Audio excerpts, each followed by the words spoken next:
In this video, we will cover the photoelectric effect, Compton scattering, and Rutherford scattering.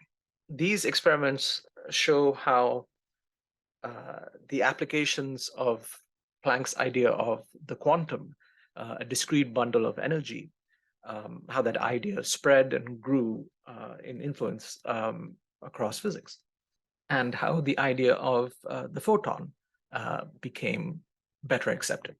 So in the 19th century, scientists discovered the photoelectric effect, which is when you have a metal surface and you shine light on it, and electrons are emitted from that metal.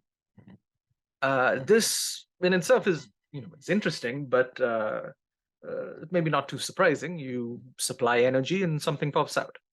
Fine. But the experimental results that they got didn't match up with what they expected from the classical wave picture of electromagnetism.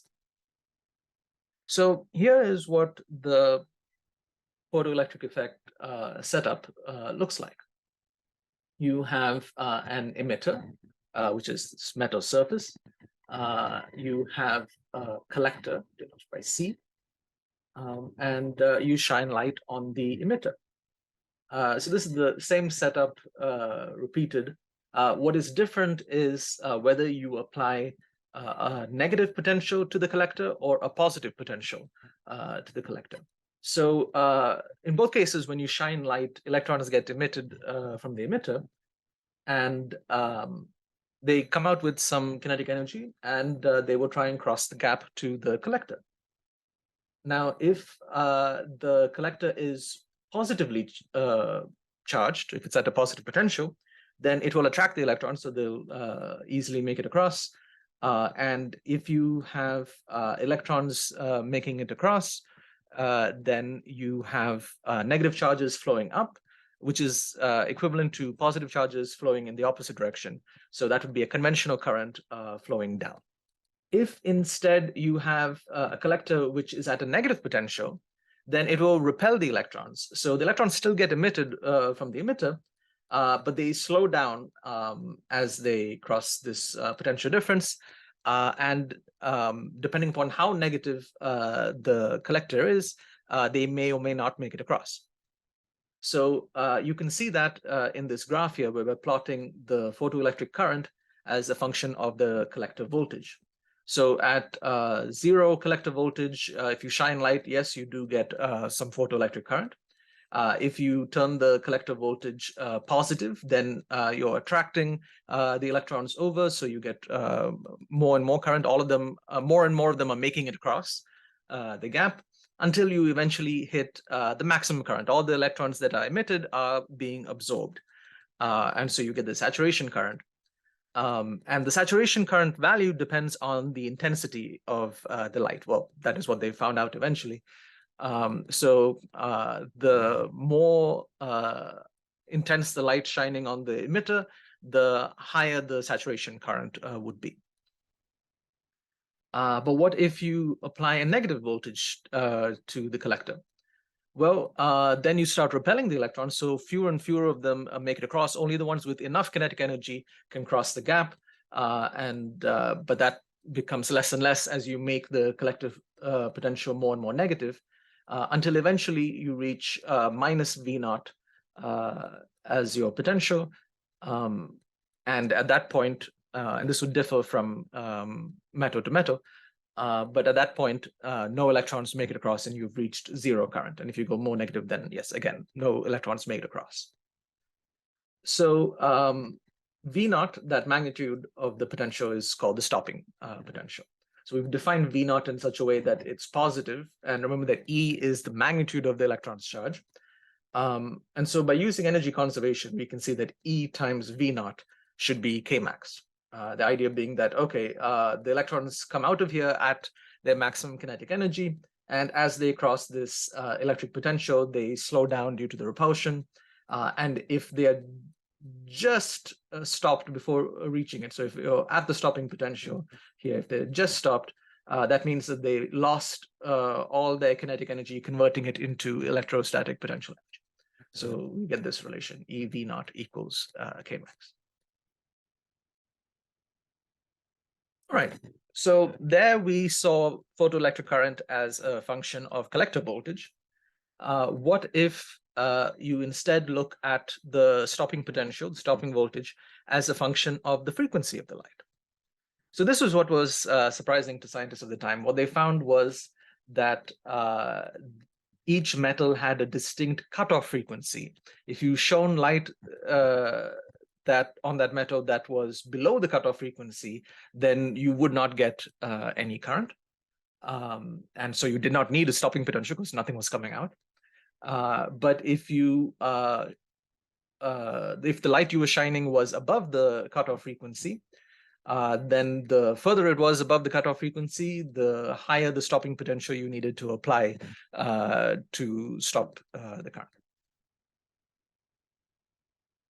And yeah, so it went from being 0 to a nice straight line behavior after that. So here's a diagram for the metal zinc. So you can see the cutoff frequency is 10.4 times 10 to the 14 hertz.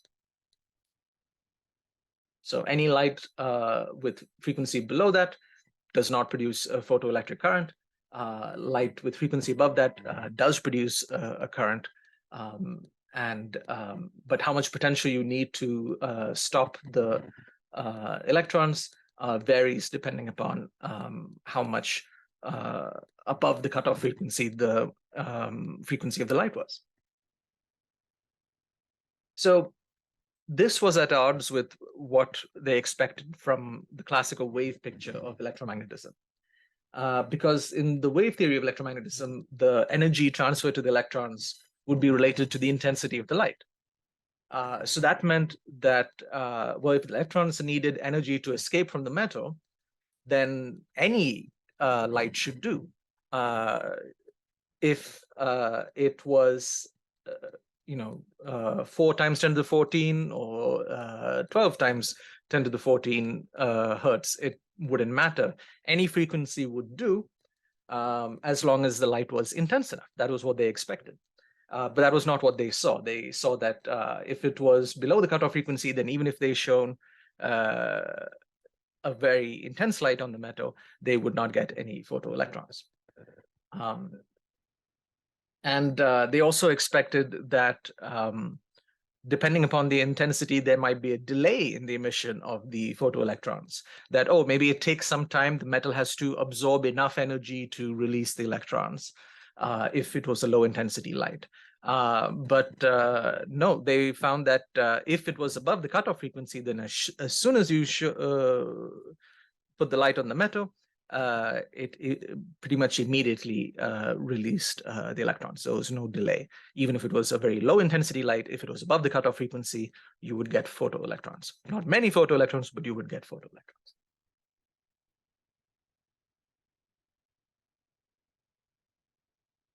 So taking inspiration from Planck's idea of quanta, Einstein proposed that the light itself was a swarm of photons, each carrying energy h nu. So then the idea would be that each photon interacted with an electron in the metal. So W here is what we call the work function. It's basically how much energy you need to supply to free the electron from the metal. And so you'd have, okay, the incoming energy is h nu. You pay W of that, the work function, to free the electron, and the rest of the energy goes into the kinetic energy of the electron. So that is its kinetic energy right after emission. We know from the setup of the photoelectric effect that we can relate Kmax to E times V naught, the stopping potential.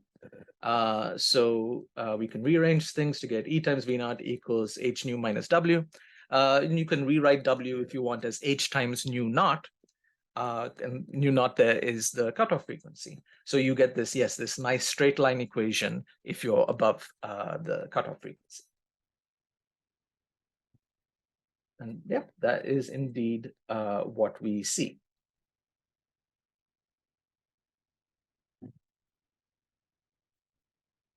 So Einstein proposed this idea in 1905, and the challenge of testing it was taken up by Millikan. Already in 1910, he had determined the charge of the electron. And this was a remarkable bit of experimental physics determining, because remember how tiny the charge of electron is, 1.6 times 10 to the negative 19 coulombs. But he was able to, with the help of his student, determine what the charge of the electron was. In 1914, he decided to investigate the photoelectric effect. And this was very challenging because results would easily be spoiled by the oxidation of the metal surface. So he had to do this in vacuum.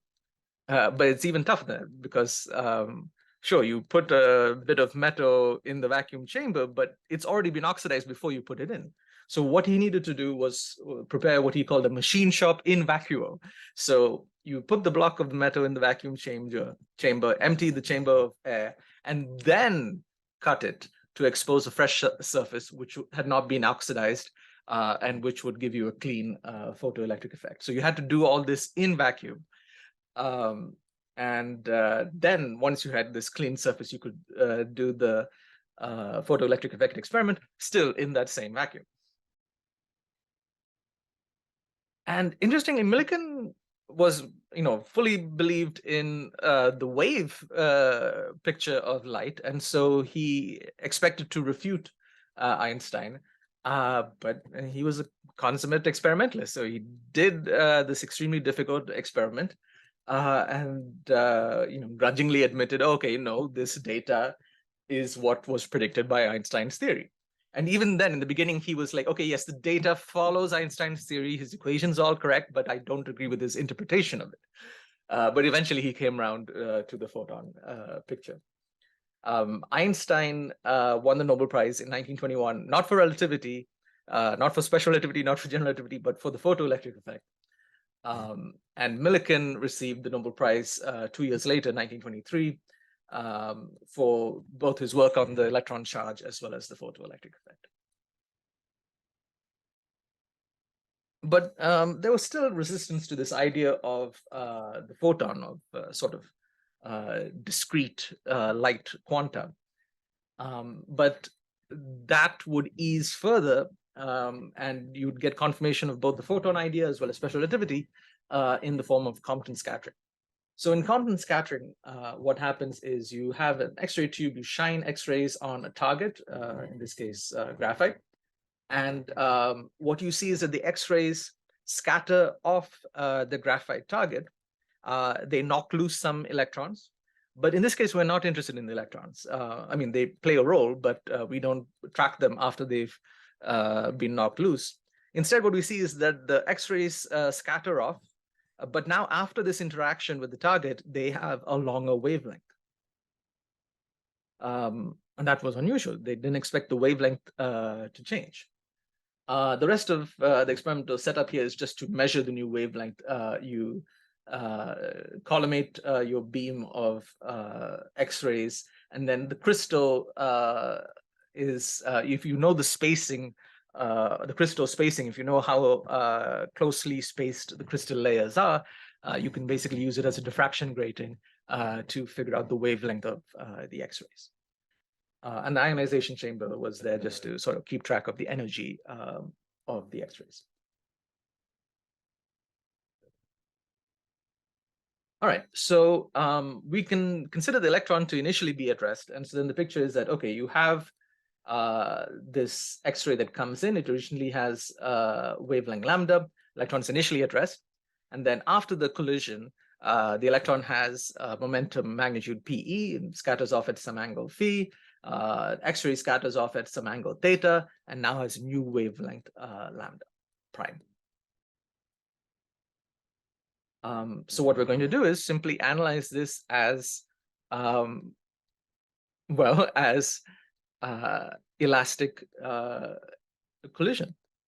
So we're going to use momentum conservation and energy conservation. But to be careful, we're going to use both quantum mechanics, well, the idea of the photon, as well as special relativity when dealing with energy and momentum. So from special relativity, we have that for a massless particle like the photon, we have E equals Pc. P is the momentum, E is the energy, C is the speed of light. If we combine this with Planck's condition of E equals h nu, and the wave condition that C equals lambda nu, then we get the following results. For the photon, we have energy equals h nu equals hc over lambda.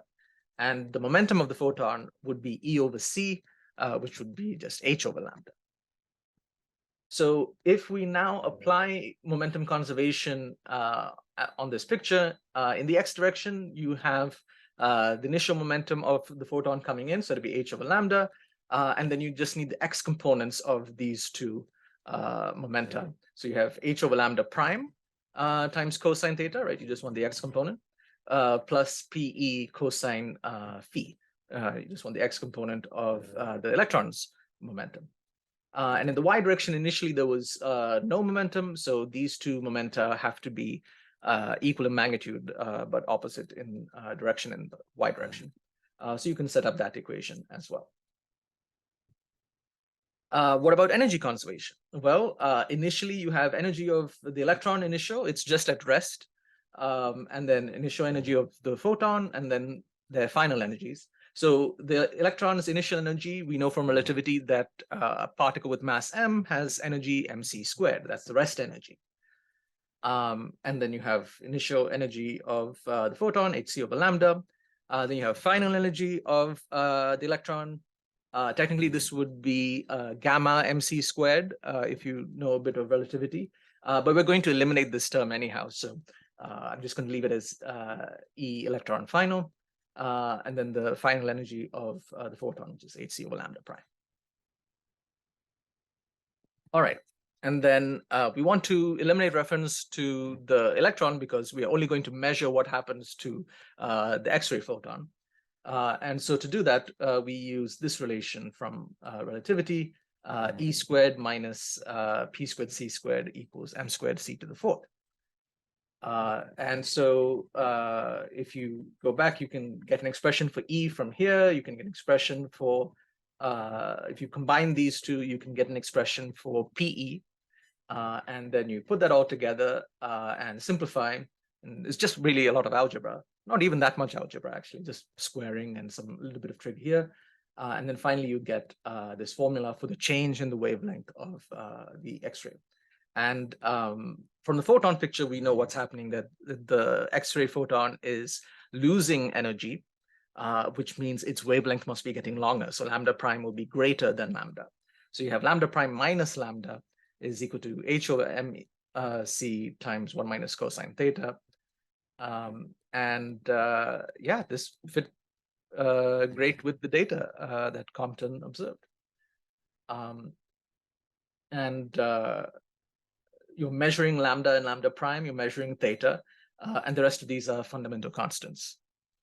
And the quantity h over mc is known as the Compton wavelength.